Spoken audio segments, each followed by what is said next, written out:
ಮೊದಲ ಪ್ರಮುಖ ಸುದ್ದಿ ಅದು ಆಳಂದ ಕ್ಷೇತ್ರದ ಮತಗಳ್ಳತನ ಪ್ರಕರಣ. ಈ ಪ್ರಕರಣದ ತನಿಖೆ ಈಗ ಚುರುಕುಗೊಂಡಿದೆ. ಎಸ್ಐಟಿ ನಡೆಸ್ತಾ ಇರುವಂತಹ ತನಿಖೆ ಮಾಜಿ ಶಾಸಕ ಸುಭಾಷ್ ಗುತ್ತೇದಾರ್ ಪುತ್ರನ ಮನೆಯಲ್ಲಿ ತನಿಖೆ ನಡೆದಿದೆ. ಆಳಂದದಲ್ಲಿ 6,000 ಮತದಾರರನ್ನ ಕೈ ಬಿಡಲಾಗಿದೆ ಅಂತ ದೂರಲಾಗಿದೆ. ಚುನಾವಣಾ ಆಯೋಗಕ್ಕೆ ಈ ಕುರಿತಾಗಿ ಶಾಸಕ BR ಪಾಟೀಲ್ ದೂರು ಕೊಟ್ಟಿದ್ರು. ಆಳಂದ ಮತದಾರರ ಪಟ್ಟಿ ಅಕ್ರಮ ಪ್ರಕರಣ ಎಸ್ಐಟಿ ತನಿಖೆ ನಡೀತಾ ಇದೆ. ತನಿಖೆ ಚುರುಕುಗೊಂಡಿದೆ. ಆಳಂದದಲ್ಲಿ 6,000 ಮತದಾರರನ್ನ ಕೈ ಬಿಡಲಾಗಿದೆ ಅಂತ ಶಾಸಕ BR ಪಾಟೀಲ್ ದೂರು ಕೊಟ್ಟಿದ್ರು. ಶಾಸಕರ ದೂರಿನ ಮೇರೆಗೆ ನಿನ್ನೆ ಅಧಿಕಾರಿಗಳು ದಾಳಿ ನಡೆಸಿದ್ರು. 70 ಅಧಿಕಾರಿಗಳಿಂದ ಆದಂತಹ ದಾಳಿ ಇದು. ಈ ಸಂದರ್ಭದಲ್ಲಿ ಸಿಸಿಟಿವಿ, DVR ಸೇರಿದ ಹಾಗೆ ಹಲವು ಸಾಕ್ಷ್ಯಗಳನ್ನ ಎಸ್ಐಟಿ ಅಧಿಕಾರಿಗಳು ವಶಕ್ಕೆ ಪಡೆದಿದ್ದಾರೆ. ಗುತ್ತೇದಾರ ಮನೆಯ ಬಡಾವಣೆಯಲ್ಲಿ ರಾಶಿ ದಾಖಲೆಗಳನ್ನ ಸುಡಲಾಗಿತ್ತು. ಹಲವು ದಾಖಲೆಗಳನ್ನ ಸುಟ್ಟು ಯಾವುದೇ ಕುರುಹು ಸಿಗಬಾರದು ಅನ್ನೋ ನಿಟ್ಟಿನಲ್ಲಿ ಬೆಳವಣಿಗೆಗಳಾಗಿದ್ದು, ಪೇಪರ್ ತುಣುಕು ಪತ್ತೆಯಾಗಿದೆ.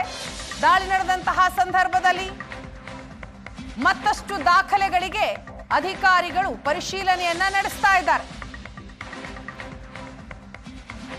ಶಾಸಕ BR ಪಾಟೀಲ್ ಚುನಾವಣಾ ಆಯೋಗಕ್ಕೆ ಕೊಟ್ಟಂತಹ ದೂರಿನ ಹಿನ್ನೆಲೆ ಎಸ್ಐಟಿ ಅಧಿಕಾರಿಗಳು ತನಿಖೆಯನ್ನ ಮಾಡ್ತಾ ಇದ್ದಾರೆ. 70 ಅಧಿಕಾರಿಗಳು ಗುತ್ತೇದಾರ್ ಮನೆಯ ಬಡಾವಣೆಯಲ್ಲಿ ರೇಡ್ ಮಾಡಿದಂತಹ ಸಂದರ್ಭದಲ್ಲಿ ರಾಶಿ ದಾಖಲೆಗಳು ಸುಡಲಾಗಿತ್ತು ಅನ್ನೋದು ಗೊತ್ತಾಗಿದೆ. ಹಲವು ದಾಖಲೆಗಳನ್ನ ಸುಟ್ಟ ಕುರುಹು, ಪೇಪರ್ ತುಣುಕು ಪತ್ತೆಯಾಗಿತ್ತು. ಮತ್ತಷ್ಟು ದಾಖಲೆಗೆ ಪರಿಶೀಲನೆ ಆಗ್ತಾ ಇದೆ. ಎಸ್ಐಟಿ ಟೀಮ್ ಪರಿಶೀಲನೆಯನ್ನ ಮಾಡ್ತಾ ಇದೆ. ತನಿಖೆಯನ್ನ ಚುರುಕುಗೊಳಿಸಿದೆ.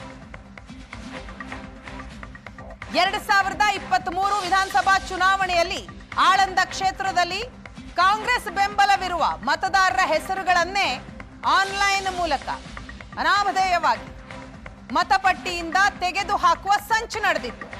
ತಮ್ಮ ಎದುರಾಳಿ ಸುಭಾಷ ಗುತ್ತೇದಾರ್ ಈ ಸಂಚು ರೂಪಿಸಿರಬಹುದು ಅಂತ ಶಾಸಕ BR ಪಾಟೀಲ್ ದೂರು ಕೊಟ್ಟಿದ್ರು. ದೂರಿನ ಅನ್ವಯ ಚುನಾವಣಾ ಅಧಿಕಾರಿಗಳು ಆಳಂದ ಠಾಣೆಯಲ್ಲಿ ಪ್ರಕರಣವನ್ನ ದಾಖಲಿಸಿದ್ರು. ಈ ಪ್ರಕರಣದ ತನಿಖೆಗೆ ಎಸ್ಐಟಿ ರಚನೆಯಾಗಿದೆ. ಎಸ್ಐಟಿಯಿಂದ ಈಗ ತನಿಖೆ ಚುರುಕುಗೊಂಡಿದೆ.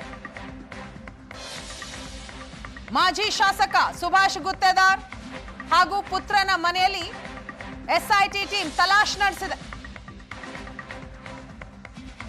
ದಾಳಿ ನಡೆಸಿದಂತಹ ಸಂದರ್ಭದಲ್ಲಿ ಸಿಸಿಟಿವಿ, DVR ಸೇರಿ ಹಲವು ಸಾಕ್ಷ್ಯಗಳನ್ನ ಎಸ್ಐಟಿ ಅಧಿಕಾರಿಗಳು ವಶಕ್ಕೆ ಪಡೆದಿದ್ದಾರೆ.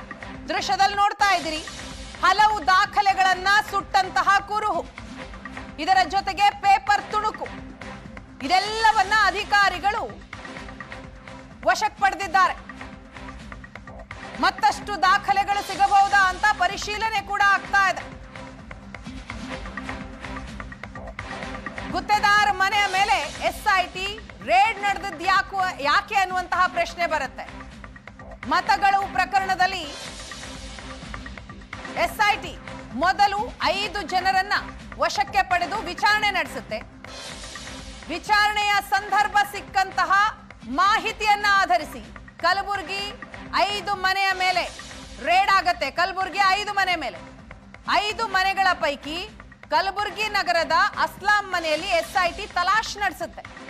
ಅಸ್ಲಾಂ ಮನೆಯಲ್ಲಿ ಸಾವಿರಾರು ವೋಟರ್ ID, 15 ಮೊಬೈಲ್, 7 ಲ್ಯಾಪ್ಟಾಪ್ ಅನ್ನ ಅಧಿಕಾರಿಗಳು ಜಪ್ತಿ ಮಾಡ್ತಾರೆ. ತನಿಖೆಯಲ್ಲಿ ಆರೋಪಿಗಳಿಗೂ ಸುಭಾಷ್ ಗುತ್ತೇದಾರ್ ಪುತ್ರ ಹರ್ಷನಿಗೂ ಲಿಂಕ್ ಇರೋ ಬಗ್ಗೆ ಮಾಹಿತಿ ಸಿಗತ್ತೆ. ಈ ಮಾಹಿತಿಯ ಬೆನ್ನಲ್ಲೇ ಕಲಬುರಗಿ ಗುಬ್ಬಿ ಕಾಲೋನಿಯ ಸುಭಾಷ್ ಗುತ್ತೇದಾರ ಮನೆ ಮೇಲೆ ರೇಡ್ ಆಗತ್ತೆ. ಎಸ್ಐಟಿ ಅಧಿಕಾರಿಗಳು ರೇಡ್ ಮಾಡ್ತಾರೆ. ಗುತ್ತೇದಾರ ಒಡೆತನದ Kalaburagi Apna bar and restaurant ಮೇಲೆ ದಾಳಿ ನಡೆಸ್ತಾರೆ. ಇನ್ನು ದಾಖಲೆಯನ್ನ ನಾಶಪಡಿಸಿದ ಅನುಮಾನ ಈಗ ವ್ಯಕ್ತವಾಗ್ತಾ ಇದೆ. ಆಳಂದ ಮಾಜಿ ಶಾಸಕ ಸುಭಾಷ್ ಗುತ್ತೇದಾರ ಮನೆಯ ಹೊರಗಡೆ ದಾಖಲೆ ಸುಟ್ಟಿರುವ ಮಾಹಿತಿ ಸಿಕ್ಕಿದೆ. ಸುಟ್ಟ ಅವಶೇಷಗಳನ್ನ ಆಳಂದ ಹೊರವಲಯದಲ್ಲಿ ಹಳ್ಳಕ್ಕೆ ಹಾಕಿದ್ರು ಅನ್ನುವಂತಹ ಮಾಹಿತಿಯೂ ಇದೆ. ಗೂಡ್ಸ್ ವೆಹಿಕಲ್ನಲ್ಲಿ ಆಳಂದ ಹೊರವಲಯದ ಹಳ್ಳಕ್ಕೆ ಅವಶೇಷ ಸಾಗಾಟ ಮಾಡಲಾಯಿತು. ಈ ಮಾಹಿತಿ ಸಿಕ್ಕ ಕೂಡಲೇ ಗೂಡ್ಸ್ ವಾಹನವನ್ನ ಜಪ್ತಿ ಮಾಡಿದೆ ಎಸ್ಐಟಿ. ಹಳ್ಳದ ಸುತ್ತ ಇಡೀ ರಾತ್ರಿ ಮಹಜರನ್ನ ನಡೆಸಿದ್ದಾರೆ. ಪೇಪರ್ ಚೂರುಗಳನ್ನ ವಶಕ್ಕೆ ಪಡೆದಿದ್ದಾರೆ. ನಿನ್ನೆ ರಾತ್ರಿ ವಶಕ್ಕೆ ಪಡೆದುಕೊಂಡಿರುವಂತಹ ಪೇಪರ್ ಚೂರುಗಳು ಈಗ FSLಗೆ ರವಾನೆ ಆಗಿದೆ. ಅದರ ಜೊತೆಗೆ ಸುಭಾಷ್ ಗುತ್ತೇದಾರ ಮನೆ CCTV DVR ಅನ್ನ ಕೂಡ SIT ಟೀಮ್ ವಶಕ್ಕೆ ಪಡೆದಿದೆ, ಪರಿಶೀಲನೆ ಮಾಡ್ತಾ ಇದೆ.